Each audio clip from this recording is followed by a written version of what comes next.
Você comentou que realmente um dos motivos de haver poucos objetivistas no mundo, eu digo em relação ao número total de pessoas no planeta Terra, é porque o objetivismo exige, de fato, muito estudo. Nesse sentido, existe uma melhor forma de estudar objetivismo? Então, eu vou dividir a resposta em três etapas, vamos dizer assim. Uma delas sendo para quem está num estágio mais iniciante, genericamente chamar de iniciante, uma outra etapa que eu genericamente vou chamar de intermediário e uma terceira etapa para avançado. Então, o que eu recomendo para uma pessoa que está iniciante, e aqui iniciante não significa apenas que a pessoa nunca leu nenhum livro da Ayn Rand, porque ela não conhece as ideias da Ayn Rand. Iniciante aqui é a pessoa que estudou menos de 500 horas, eu diria, eu chamaria de iniciante. Então, o que eu acho que a pessoa precisa fazer para conseguir estudar o objetivismo inicialmente ela precisa ler as obras de ficção. Então, se a pessoa não leu, especialmente a Nascente e a Revolta de Atlas, pelo menos uma vez, ela seria um nível, vamos dizer assim, ainda inferior a iniciante, né? Seria o iniciante por completo, vamos dizer assim. Mas também ler o Cântico e We the Living, né? Que em português é Nós os que Vivemos, se não me engano. Então, para além de ler as 4 obras de ficção, eu também acho necessário ler todos os livros de não ficção, né? Os principais livros de não ficção, que é ali a Virtude do Egoísmo, o Capitalismo Ideal Desconhecido, o Manifesto Romântico, né?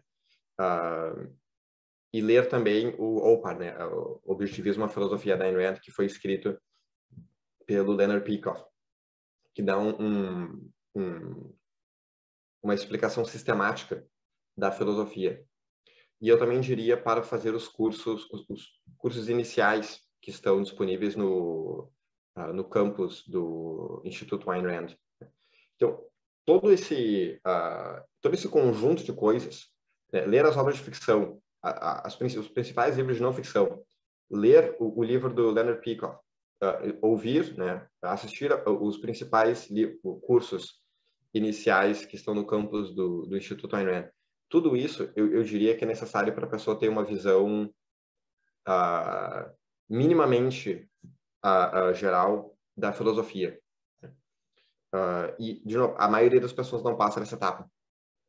Mesmo quando a gente vê nas conferências que o Instituto Ayn Rand organiza, as que são voltadas para alunos, né? E aí eles perguntam, quem já leu os livros que estão na tela, né? E eles mostram ali 5, 10 livros. É muito raro, é pouco comum alguém já ter lido todos aqueles livros. Normalmente, as pessoas leram 2, 3, 4 livros.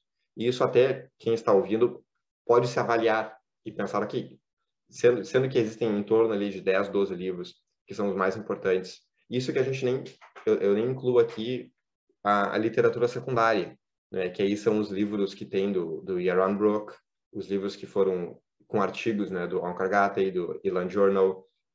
Isso é tudo, vamos dizer assim, a pessoa que quer se especializar é que vai estar lendo esses livros, né?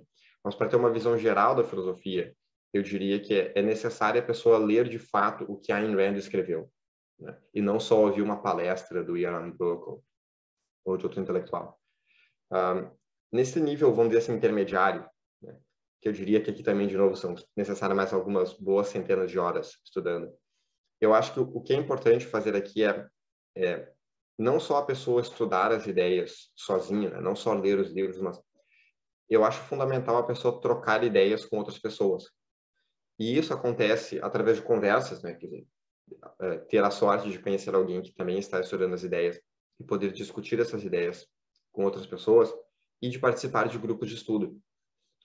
Em grupos de estudo, eu já participei de alguns com relação aos livros da Rand, uma das principais coisas que acontece é a gente ouve a perspectiva que outra pessoa teve com relação ao mesmo texto. Então, muitas vezes, a pessoa ela deu uma ênfase a coisas que, na minha leitura, eu não tinha dado uma certa ênfase. Então, isso trouxe à tona, vamos dizer assim, trouxe para frente da minha consciência um aspecto relevante que eu não tinha considerado. Né? Então, isso eu acho que é o principal objetivo de grupos de estudo. Né? Para além disso, eu diria consumir os cursos mais avançados que estão no campus do Instituto Ayn Rand. Né? E só pensando, o conteúdo que está no campus, os cursos eles são todos gratuitos, né? Então isso não tem nenhum entrave de custo, e alguns deles já têm legendas em português. Mas só o conteúdo que está no campus passa de 500 horas. Ou seja, só assistir todos aqueles cursos são mais de 500 horas de estudo, considerando que a pessoa escute apenas uma vez, né? Que eu altamente recomendo a pessoa ouvir esses cursos várias vezes. Para além disso, eu acho relevante a pessoa estudar a filosofia formalmente.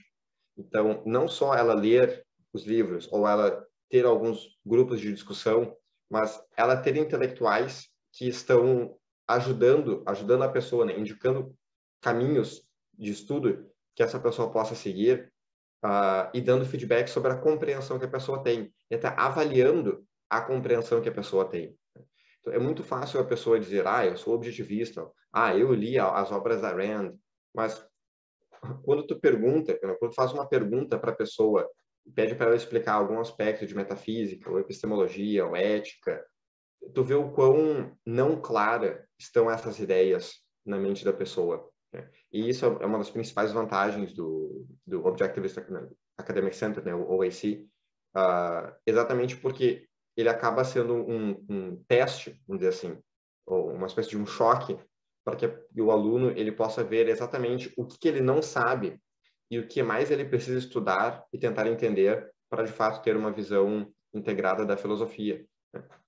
E uma alternativa, eu diria, uma espécie de uma alternativa ao OAC, seria ter um contato direto com algum intelectual que seja um especialista em objetivismo.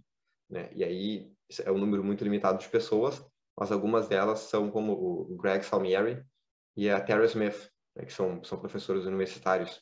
Mas aqui no Brasil, eu acho que nós não temos nenhum intelectual desse tipo. Né? Então, talvez o melhor caminho continue sendo o OAC, para ter esse feedback de especialistas. Mas mesmo fazendo tudo isso, eu não diria que uma pessoa que fez tudo isso, que leu e releu os livros, assistiu e reassistiu os cursos, eu não diria que essa pessoa tem uma compreensão avançada. Eu acho que o que distingue uma compreensão avançada, né, que está indo na direção de especialista na filosofia, tem a ver com a aplicação da filosofia. Então, não só a pessoa lê os livros e ela aplica na sua vida pessoal e profissional, né, no seu trabalho, nos seus relacionamentos, mas a aplicação da filosofia dentro do campo das ideias. Né? Ou seja, a pessoa ela escreve artigos, ou ela ministra aulas ou palestras. Ela é a pessoa que organiza e que lidera o grupo de leitura, né, que orienta o grupo de leitura e não só que participa. É uma pessoa que está relendo os livros, tentando buscar uma compreensão mais profunda da filosofia. Então, eu espero que essa visão geral, digamos assim, das coisas que são necessárias fazer em cada um desses 3 estágios genéricos, fique mais claro. E também fique mais claro da quantidade de trabalho e de esforço mental, que é necessário para ter uma compreensão geral da filosofia.